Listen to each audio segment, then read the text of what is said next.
Message કરતી હતી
અમારા ઘરમાંથી ક્યાંય જમવા જવાનું હોય લગ્નમાં તો કોણ જાય પપ્પા?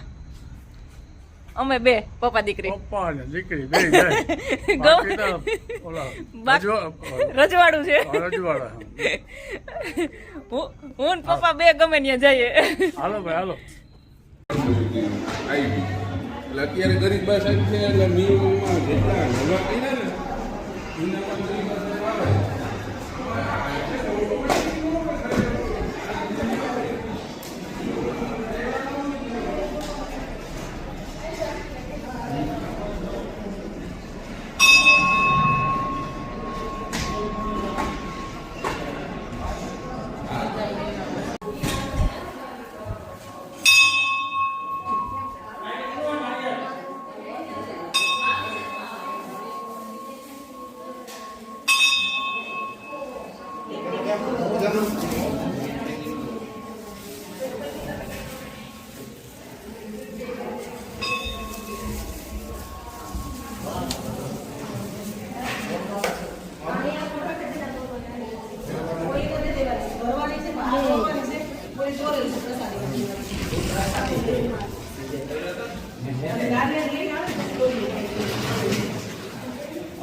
સીતારામ જલીલભાઈમાં ગઈકાલે તો ફૂલ ડે બીઝી ગયો. સાંજના પછી સામિયામાં ગઈ હતી, ત્યાં જઈ બાજુમાં પ્રસાદી હતી રામાપીરની ત્યાં, તો ઢોલ વાગે એટલે તો રહીમાં વગર રહેવાય જ નહીં. થોડીક વાર રાહડા રહીમાં મજા આવી. ઢોલનો અવાજ એક એવો છે કે જ્યારે પણ ટૂંકમાં 2 મહિને 6 મહિને 2 વર્ષે પણ સાંભળો ને તો તમને ગમે જ. બાકી કોઈ પણ ગીત હોય તો અમુક ટાઈમે જૂનો થઈ જાય, એના મ્યુઝિક અમુક જૂના થઈ જતા હોય, પણ આ તો તમને ગમે ત્યારે ઢોલનો અવાજ, મને તો બહુ ગમે સ્પેશિયલી. અને ઢોલના તાલ ઉપર રાહડા રમવો એ કંઈક અલગ જ મજા છે. તો રાહડા રહીમાં થોડીક વાર, રાતના તો મારાથી 10 તો મુશ્કેલથી વાગ્યા. 10 વાગ્યા ત્યાં તો હું સૂઈ રહી હતી, 10 સાડા 10. ફૂલ ડે બીઝી ગયો. આજ સવારે ગુરુવાર હતો. આખા વર્ષમાં 2 ગુરુવારે બીજ આવશે. એક 7મા મહિનાના બીજ આવશે ને ત્યારે પણ ગુરુવાર છે, અને આજે ગુરુવાર છે. હું સવારમાં મંદિરે ગઈ, ટિફિન દેવા ગઈ, પછી કંડોળા જઈ આવી, થોડોક સ્કૂલનો સામાન લેવાનો હતો, શાકભાજી લેવાના હતા, એ બધું કરી અને પછી કંડોળા ગઈ હતી. ફૂલ ડે આપણો એકદમ શેડ્યુલ ગોઠવેલું જ હોય, એટલે આખો દિવસ કેમ જાય ખબર ન પડે. ભાગમ દોડીમાં સરસ દર્શન થઈ ગયા. આજે આટલી ટ્રાફિક નહોતી. ગયા બીજમાં તો બહુ ટ્રાફિક, અને મોટી બીજમાં બહુ હોય, જો કે વધારે ગીર્દી હોય. ત્યાંથી એક પ્રસાદના લાડવા પણ લઈ આવી, પ્રસાદ લઈ લીધો. ત્યાં ઘણા બધા છોકરાઓને માનતા હોય ને જોખતા હોય એવી રીતે કે, એટલે ઘણા બધા માણસો એમ તો હતા. 2 કોઈ છોકરાઓને લઈને આવ્યા હતા જે સાકર બરોબર 3 ટાઈમ જોખવાના હતા. આ લાડવા બરોબર કોઈ છોકરાઓને જોઈ ખાતા. બાકી ત્યાં પ્રસાદની સગવડ પણ છે, પ્રસાદ લીધા વગર આવવા જ ન દે. મેં તો જરાક જ પ્રસાદ લઈ લીધો, કેમ કે આજે ગુરુવાર રહી એટલે હોય ફરાર, પણ મેં તો ઓછો કર્યો. જો કે હું ગુરુવારે ઓછું કંઈક ને કંઈક એવું જરાક ફ્રૂટ કે એવું કંઈક ખાતી હોય, અથવા તો નારિયેળ પાણી પીતી હોય. આજે તો રતાળું ગાજર શેકીને ખાવાનો વિચાર છે, લેતી આવી હતી. એટલે એવું કંઈક થોડું કંઈક જ ફરાર કરતી હોય, એટલે બહુ કંઈ ફરારની જરૂર નહોતી. ને